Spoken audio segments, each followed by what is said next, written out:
If you think hiring your spouse in your business maximizes your tax deductions or maximizes the retirement tax deduction, think twice. In this video, we're going to talk about why you should not hire your spouse on a W-2, why actually maximizing retirement for your spouse is a bad idea and not much of a savings, and what you should do instead, especially if you own real estate. We're going to talk about that as well, how using your spouse generate real estate losses and deduct it against your very profitable business. That is exactly what we're going to talk about today. Hey, my name is Boris Musheyev. I'm a CPA and a tax strategist. Every Tuesday, I release a tax strategy video for my YouTube viewers. I've also included a lot of resources down below in the description. If you like the video, please like it.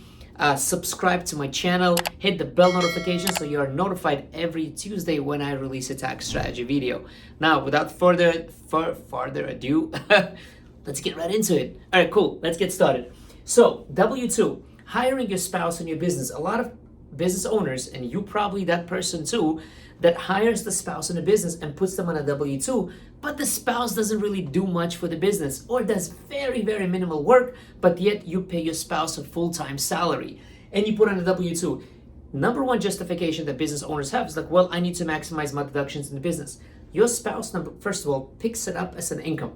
Now, there is a little bit of a benefit. Let's kind of talk about that. First of all, you pay, why you should not put your spouse on payroll if she doesn't work or he doesn't work, right? For the business is that you end up paying what's called a FICA tax, a 15.3%. That is a payroll tax that you pay. You as a business pay 7.65%, and then your spouse pays out of the paycheck, equaling 15.3% tax. So that is an extra tax that you pay. Think about it this way. If you're paying your spouse a $50,000 salary, that's about $7,500 that you're paying in extra payroll taxes. You're not getting any extra deductions or benefits because the money's coming out of one pocket and going to another, assuming you share your finances. Now, you do get a break on what? On the FUTA tax, and that is federal unemployment tax. Meaning, say, if your spouse ever applies for unemployment, right, you don't have to pay the FUTA 6% tax. Some states actually don't require you pay 6% because they have their own state income tax and their own state unemployment income tax, and you will pay that on the state level. So really, bottom line that I'm trying to make over here is that you do not really get any payroll tax benefit if you pay your spouse and your spouse does minimal work. Now, your argument might be, and you might have heard it from this other CPA, or you came with this idea to a CPA and your CPA just agreed because they're a tax preparer, is that maximizing retirement contributions. Let's work backwards for a second. If you are a solo owner business, you probably have a SEP IRA or a solo 401k set up. If you don't know the benefits of the solo 401k, by the way, there should be a link somewhere around this video popping up right now.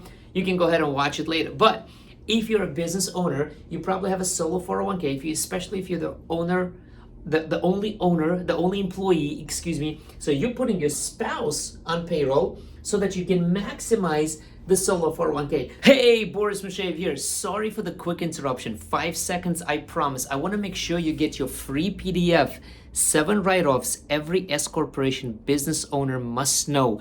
The link to this free PDF is in the description below. That's it. Thank you so much. Continue watching.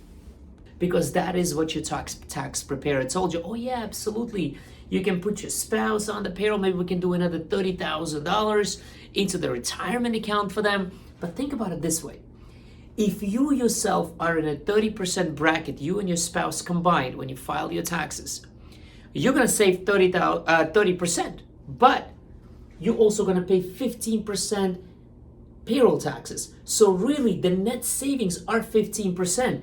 And remember, any money that is going into the retirement account, it's a temporary deduction, meaning this income is just being deferred to the future. So when you do retire, and I hope you're not getting an advice from your CPA, well, you're going to retire in a very low tax bracket.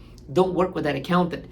If you do not have a tax advisor, you're missing out on a lot of money in tax savings. As a matter of fact, If you have a tax preparer, you do not have a tax advisor. Now that we have established that actually putting money away into the retirement account for your spouse is not really that beneficial, think about that for a second. Again, if you, let's just say we said 30% bracket, right? You're in a 30% bracket, you put away $30,000 into a retirement account for your spouse. That's $9,000 in tax savings, 30% times 30,000. But because you also have to pay payroll tax of 15.3%, now really that's a half of it. Now that's only $4,500 in savings. That's only 45. Now in the future, when your spouse takes out the 30,000 out of the retirement account, your spouse's taxable rate will probably be more than 15%. So here you are trying to write off 15%. For me, financially, that doesn't make any sense. I'd rather put this money to use somewhere else, and we're going to talk about that in a minute. And any tax preparer that is telling you you're going to be in a much lower bracket when you retire, don't believe them. It's simply not true. You're not going to be in a much lower tax bracket when you retire, and I hope you don't have ambitions to be in a lower bracket when you retire. When a person retires, and we're going to go off the topic for a second, when a person retires, typically they lose a lot of deductions. Most likely their home is paid off, so there's no mortgage interest, which will means that you probably will not itemize your deductions anymore. There's no more kids to claim. There's no more credits to receive for your children. Now, all of those deductions are going away, all of those credits are going away, which puts you in a higher bracket when you retire. That's why when some kind of an accountant tells you you're going to be in a lower bracket in a future year, that is not the case, and it should not be the case, and you should not be striving for that. So putting your spouse on a W-2 payroll, you only want to do this when you want to comply with the law, and if your spouse works for you for the business, perfect. But if your spouse only does admin, some of our clients, their spouse only runs payroll for the business, puts in 3 or 4 hours a week maximum at that, or does a couple of things, we're not paying her a full-time salary. We don't want to pay the payroll taxes, especially if they don't have a freaking retirement account set up. For whatever reason, they want to do that also. But if our clients tell us during our advisory session that they want to also maximize retirement, we make sure we explain this benefit step by step, or this benefit. And if they still want to proceed, great. But they are educated, and you should be educated too. Now, you might say, well, Boris, I've got a spouse. What can I do to maximize my tax savings? And that is where real estate comes into place. A lot of business owners, profitable business owners, they start accumulating cash. And what's the next thing that they naturally look into? Because there's always a buzz around it. That is buying rental real estate, buying rental properties, buying investment properties. Well, let me tell you something. When you invest in real estate and you buy a residential real estate, let's just use residential for example. You invest in real estate, you buy a residential property, you put it on market for rent, you start renting it every month, you start having a cash flow. But at the same time, you can take expenses against it, especially depreciation. Hey, Boris Musheyev here. Sorry for the quick interruption. 5 seconds, I promise. I want to make sure you get your free PDF, 7 write-offs every S corporation business owner must know. The link to this free PDF is in the description below. That's it. Thank you so much. Continue watching.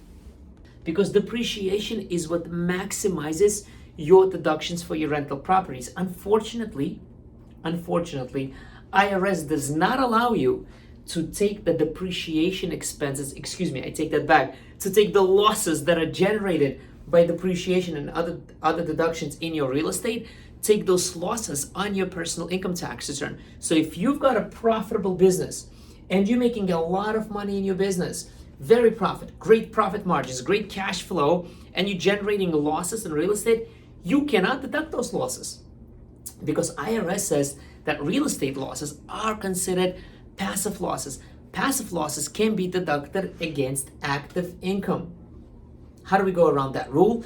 Well, that is where your spouse comes in. Most likely, Your spouse manages your rental properties if you already own them. You're probably running the business and she's collecting checks, rent payments, put the property up on Craigslist to advertise, to make sure to get more tenants, make sure that the lawn is taken care of, calls this vendor, calls that cleaner, whatever that may be, to get that going. Well, did you know that your spouse can qualify under the IRS definition of what's called a real estate professional, rep? Now, what does that mean exactly? Doesn't mean that your spouse has to go out and get a real estate license or be a real estate broker or an agent. You just have to meet the definition of a real estate professional. That means that your spouse has to put in at least 750 hours during the year into real estate. And your spouse has to spend at least 50%, more than 50%, right? More than 50% of her or his time in real estate doing personal services. I'll give you an example.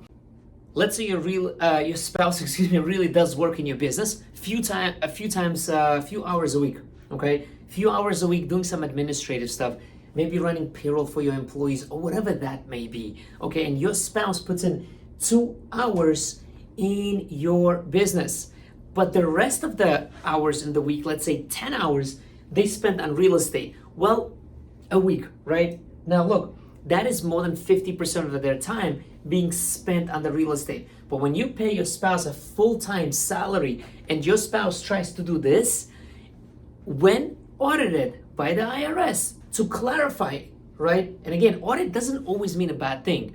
Audit means, hey, we just want to make sure that you're claiming this status properly and you're not putting in more than 50% of your time somewhere else. So when you pay your spouse a full-time salary for something that your spouse only does few hours a week, that will be a hard case to prove to the IRS.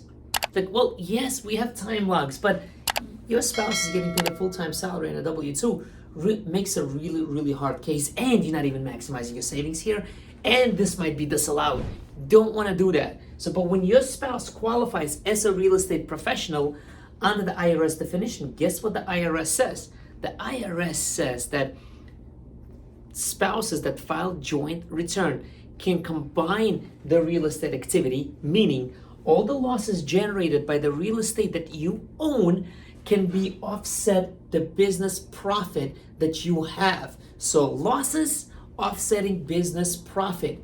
That is the best strategy that you as a small business owner can use in your business to get the biggest and the best write-off. I mean, I've talked about this a lot. That is actually what Donald Trump uses as one of his strategies, is qualifying as a real estate professional. Like, he himself qualifies as a real estate professional. And I know this because I did review his released tax returns. And you can see on the returns in the prior years where he claimed real estate professional status, because you check off the box on the tax return to be able to take your losses. That is the best strategy that you can use for yourself. If you've got a spouse, again, your spouse works for your business, non-full-time, do not pay full-time salary. Just for the purposes of a retirement account, stop this. I already explained to you how that doesn't work.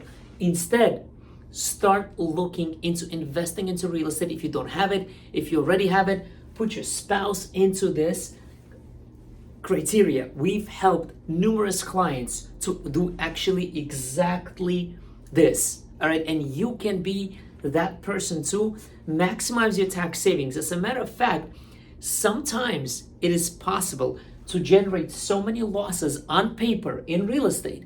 When I say on paper, that's because depreciation gives you a really big loss. Take that loss and wipe out entirely your income from the business. So you're cash flow positive and you pay $0 in taxes. It is absolutely possible. It is how you develop your tax strategy for yourself. Ladies and gentlemen, I hope this was helpful. If you haven't subscribed to my channel, go ahead and subscribe it and hit the bell notification to be notified of the future tax strategies. Thanks so much. Till the next time.